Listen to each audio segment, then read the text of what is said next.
تو بے خبر ہونا کسی بات سے اس کے لیے بلائنڈ 2 ہوگا، لیکن جسمانی طور پہ معذور ہونا جس میں آنکھوں کی بینائی چلی جاتی ہے اس کے لیے بلائنڈ آف ہوگا۔ آپ سینٹنس میں فرق پتہ چلے گا کہ آنکھوں کی معذوری ہے یا کسی بات سے لا تلقی ہے یا کسی بات سے بے خبری ہے۔ ہی از بلائنڈ آف ون آئی۔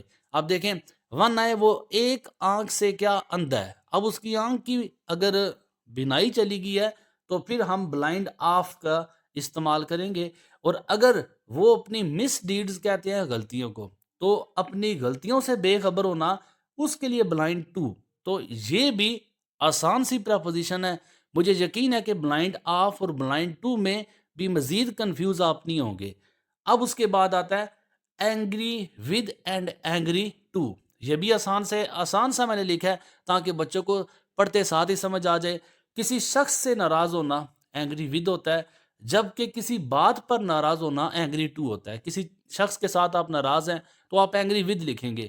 تو جیسے کہ مثال ہے the teacher was angry with lazy students. دیکھیں یہ انسان ہے، کسی انسان کا انسان کے ساتھ ناراض ہونا اینگری ود کے ساتھ لکھا جاتا ہے۔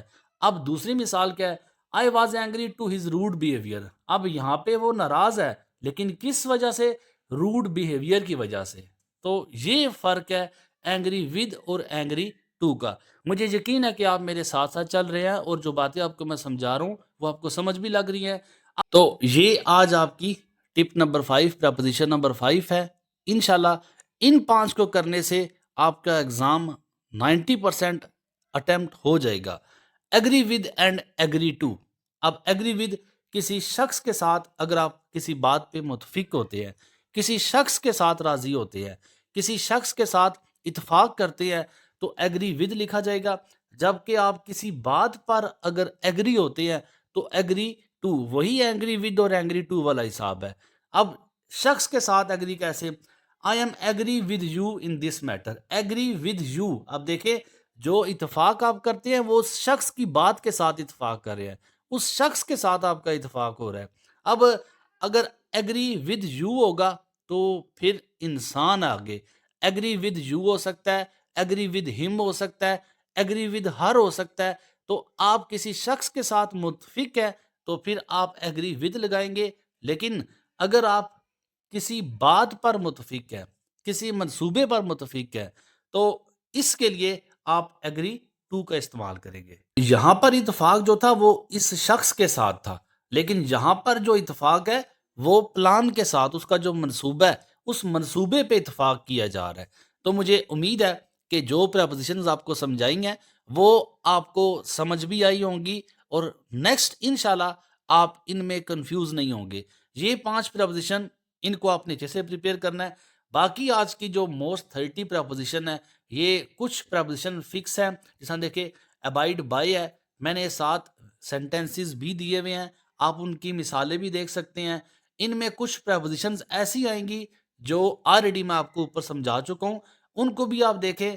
باقی جو پریپوزیشنز آپ کو میں دکھا رہا ہوں یہ باقی سب پریپوزیشنز کا یہ 100% نچوڑ ہے، آپ نے انہی کو اچھا سا تیار کرنا ہے۔ اور سب سے زیادہ ضروری بات یہ ہے کہ جو پریپوزیشنز میں نے لکھی ہیں ان کے ساتھ دیکھیں اردو میننگ بھی لکھے ہیں۔ اچھا ایک بات یاد رکھیے گا، جو پریپوزیشنز آپ کو دکھا رہا ہوں نا تو اس کا یہ آپ نے ہرگز مطلب نہیں رکھنا کہ جو سینٹینسز ہیں یہی سینٹینسز فل اینڈ فائنل ہے۔ آپ کو میں نے اردو کے میننگ ساتھ لکھے ہیں، یہ اسی لیے لکھے ہیں کہ آپ ان پریپوزیشنز کو اچھا تیار کریں، ان کے میننگ کو تیار کریں۔ جو سینٹینسز ہے یہ کبھی کوئی ضروری نہیں ہے کہ یہی سینٹینس آپ کے ایگزام میں ایز اٹ از ریپیٹ ہوں گے، ایسا بالکل نہیں ہے۔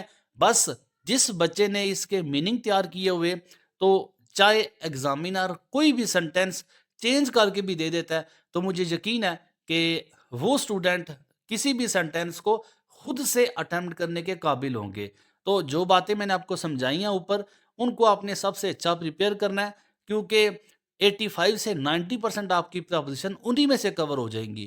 باقی مزید اچھی تیاری کے لیے آپ کے ساتھ میں نے پریپوزیشن شیئر کی ہیں، ایم سی کیوز شیئر کی ہیں۔ نیکسٹ انشاءاللہ تعالیٰ آپ کے ساتھ میں جو 5 نمبر کی گرامر کا پورشن بنتا ہے وہ بھی آپ کے ساتھ شیئر کروں گا، موسٹ امپورٹنٹ رولز آپ کو سمجھاؤں گا۔ انشاءاللہ اگر آپ ان رولز کو اچھے سے سمجھتے ہیں تو MCQs میں آپ کے 20/20 مارکس لینا کوئی مشکل نہیں ہے۔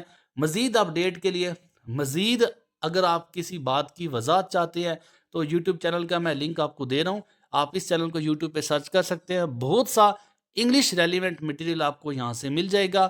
پھر بھی اگر آپ کو سمجھتے ہیں کہ آپ کو کسی ویڈیو کی یا کسی گائیڈ لائن کی ضرورت ہے تو مجھے ضرور بتائیں، انشاءاللہ میں آپ کے ساتھ لنک شیئر کروں گا۔ اگر ویڈیو اپلوڈ نہ بھی ہوئی تو میں اس ویڈیو کو ریکارڈ کر کے کوشش کروں گا آسان سے آسان لہجے میں آپ کو سمجھاؤں۔ امید ہے آج کی اس ویڈیو میں آپ کو کافی کچھ سیکھا ہوگا۔ دعا میں یاد رکھیے گا۔ اللہ حافظ۔ السلام علیکم۔